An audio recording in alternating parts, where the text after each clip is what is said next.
Hello and welcome to radio Himalaya news Kashmir news exclusive. नाज़रीन, हम जाएं तो कहाँ जाएं हम कि भूख, बीमारी और लाचारी ने हमें चारों तरफ से घेर रखा है। एक इंतहाई अफसोसनाक खबर लेकर आया हूं कि तत्ता पानी पाकिस्तानी कब्जे वाले जम्मू कश्मीर में मुआशी हालात और अपनी मां के कैंसर की बीमारी देखकर और उससे तंग आकर एक नौजवान ने खुद को गोली मार ली तत्ता पानी में और खुदकुशी कर ली। हमारे पीओजेके के लोग या तो समुद्रों में डूब के मर रहे हैं या खुदकुशियां कर रहे हैं या पाकिस्तान के कुबत खानों और जेलों में बंद हैं। क्यों? सिर्फ एक इज्जत की रोटी के लिए, सिर्फ एक रोजगार के लिए, सिर्फ अपने इंसानी हकूक की बका के लिए। ये मांग है और तो कोई मांग नहीं है। पाकिस्तान के कब्जे वाले जम्मू कश्मीर का नौजवान वो कोई नवाज शरीफ या शहबाज शरीफ या बिलावल भुट्टो से उनकी जायदादें तो नहीं मांग रहा, उनका बैंक बैलेंस तो नहीं मांग रहा, या इमरान खान से बनी गाला तो नहीं मांग रहा। वो तो इज्जत की जिंदगी मांग रहा है। वो कह रहा है कि मुझे ऐसी जिंदगी दो जिसमें मैं अपने ज़मीनी वसाइल को बुरूकार ला के अपने लिए कोई रोज़गार पैदा कर सकूं। लेकिन पाकिस्तानी कब्ज़े वाले जम्मू कश्मीर पर ज़िंदगी तंग कर दी गई है। नाजरीन, ज़िंदगी तंग कर दी गई है। गिलगित बल्तिस्तान में भी खुदकुशियों के रुझान में इजाफा हो रहा है। पाकिस्तानी कब्ज़े वाले जम्मू कश्मीर से भी खबरें आती हैं। और इस सारी सूरत हाल में जब हम एहतजाज करते हैं तो उसका फिर लाठी और गोली से जवाब दिया जाता है। और इसी हवाले से पाकिस्तानी कब्जे वाले जम्मू कश्मीर में अब 1000 की नफरी पर एक रेंजर फोर्स बनाई जा रही है, जिसके लिए ऑलरेडी पाकिस्तानी कब्जे वाले जम्मू कश्मीर की सरकार ने 1 अरब रुपया दे दिया है और उसके अलावा 60 करोड़ रुपया अलहदा दिया है कि गाड़ियां खरीद लो इससे। और इसका माहाना खर्चा जो हमें पड़ेगा, माहाना भाड़ा जो पड़ेगा, वो 22 करोड़ रुपए है। पाकिस्तानी 22 करोड़ रुपए, यानी कि टोटल तकरीबन ये 22 करोड़ को तो हर महीने देना, तो वो 12 महीने में आप खुद अंदाजा लगा लें कि तकरीबन कितना बनता है। वो 22 करोड़ अरब से ऊपर बन जाता है। लेकिन क्या इस पैसे से वहां कोई फैक्ट्री नहीं लगाई जा सकती? क्या इससे कोई आईटी का हब नहीं बनाया जा सकता?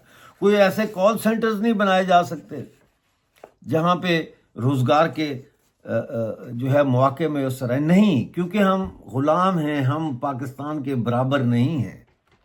बराबरी नहीं होती यहाँ। हमें मकबूजा इसलिए किया गया कि हमारे वसाइल लूटे जाएं, इसलिए नहीं कि उनको बड़ी कोई दर्द है हमारा, तो उन्होंने कहा नहीं, इनको हम पाकिस्तान में ले आते हैं, यहाँ हम तरक्की करेंगे, यहाँ ये करेंगे वो करेंगे। ऐसी बात नहीं है। और जहां तरक्की हो रही है इंडिया के जम्मू कश्मीर में, वहां पे हर वक्त घुसपैठ करके ये तासुर देने की कोशिश की जाती है कि जैसे वहां पे लोग बड़े नाखुश हैं, बड़े उनकी जो है वो हालत बड़ी ख़राब है। और इसी हवाले से कठुआ में पाकिस्तान से घुसपैठ करने वाले जो दहशतगर्द हैं, उनकी तलाश में वो मफरूर हो गए हैं, भाग गए थे, तो उनकी तलाश में ऑपरेशन आज 13वें दिन में दाखिल हो गया और उसका दायरा वसी भी किया जा रहा है। तलाशी की मुहिम में हेलीकॉप्टर इस्तेमाल कर रहे हैं, ड्रोन इस्तेमाल हो रहे हैं, और वो जो सूंघने वाले कुत्ते होते हैं इनको भी इस्तेमाल कर रहे हैं, ताकि पाकिस्तान से ये जो दाखिल हुए दहशतगर्द, इनका सुराग लगाया जा सके। कोम्बिंग ऑपरेशन किया जा रहा है, जैसे कंगीरी फिरते जुएं पकड़ने के लिए, उसको कोम्बिंग ऑपरेशन कहते हैं, वो किया जा रहा है। ऑपरेशन के दौरान ये दहशतगर्द लोगों के घरों में घुस के खाना वहां से चोरी करके ले जाते रहे, क्योंकि इनके पास राशन खत्म हो गया। तो ये पाकिस्तान मुसलसल जो कर रहा है, और पिछले दिनों जो आपको मैंने खबर भी दी थी कि किस तरह से ये घुसे वहां पे, अब पता नहीं क्यों घुसे पाकिस्तानी फौजी, ये दहशतगर्दों को सरहद पार करा रहे थे या क्या, तो माइन के ऊपर किसी का पांव आ गया तो धमाका हुआ। एक धमाका हुआ, भगदड़ मची, तो और 2 धमाके हो गए, जिससे फिर 5 पाकिस्तानी फौजी हलाक हो गए और 3 जख्मी हो गए। ये खबरें हैं। अब मैं आपको पाकिस्तानी कब्जे वाले जम्मू कश्मीर का तो बताया है, जरा गिलगित बल्तिस्तान की भी सुन ले। खंडर में सड़कें जो है 9 दिन से बंद हैं। 9 दिन से उनका जमीनी राब्ता नहीं है बाकी गिलगित बल्तिस्तान के साथ। इलाके में बिजली नहीं है, ना मोबाइल ना इंटरनेट की सर्विस है। डॉक्टर और डिस्पेंसरी तक वहां पे मौजूद नहीं है। कोई शख्स बीमार हो जाए तो उसे गाकोच या गिलगित नहीं लाया जा सकता। तो 3 दिन की मोहलत दी है वहां की सिविल सोसाइटी ने। उन्होंने कहा 3 दिन के अंदर ये मसला हल करें, नहीं तो फिर गिलगित और गाकोच में जो है वो मुजाहरे करेंगे। और आपने सुना होगा कि पाकिस्तानी कब्जे वाले जम्मू कश्मीर की ख्वातीन को किस तरह से एक रिक्रूटिंग एजेंसी काम के बहाने और 600 यूरो महीने की तनख्वाह के बहाने से सर्बिया ले गई और इंतहाई नागुफ्ता हालात में उनको रखा और उनसे ऐसी मुशक्कत ली कि उनकी चीखें निकल गई हैं और वो जो है अपील कर रही हैं कि हमें बचाया जाए, हमें बचाया जाए। और इस हवाले से ऑलरेडी पाकिस्तानी सफ़ीर को तलब किया गया है क्योंकि वो भी इसमें इन्वॉल्व है। और इस हवाले से जो है वो मैं आपको ये भी बताऊं कि ये जो इंसानी स्मगलिंग है, सो कॉल्ड लीगलाइज्ड लेबर को आगे पीछे करने के जरिए जो ये इंसानी स्मगलिंग है, ये कोई नई चीज़ नहीं है। और इसमें FIA भी शामिल है। FIA के शमूलियत के बगैर तो ये काम हो ही नहीं सकते। और अब 51 मुलाजमीन को FIA से निकाल दिया गया है।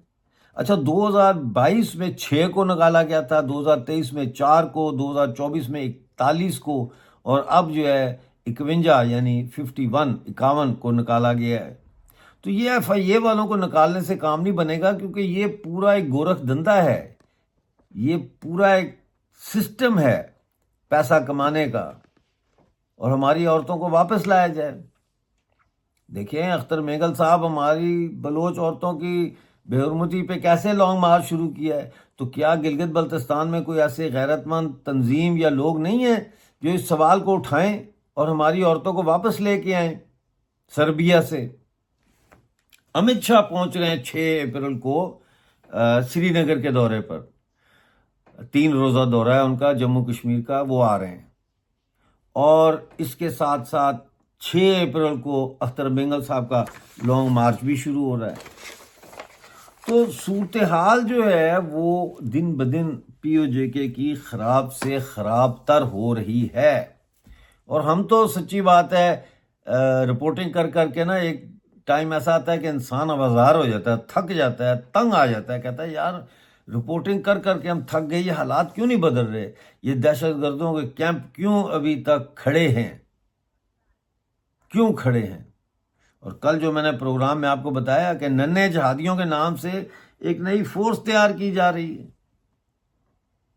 एक नई फोर्स तैयार की जा रही है कश्मीर में आतंकवाद फैलाने के लिए।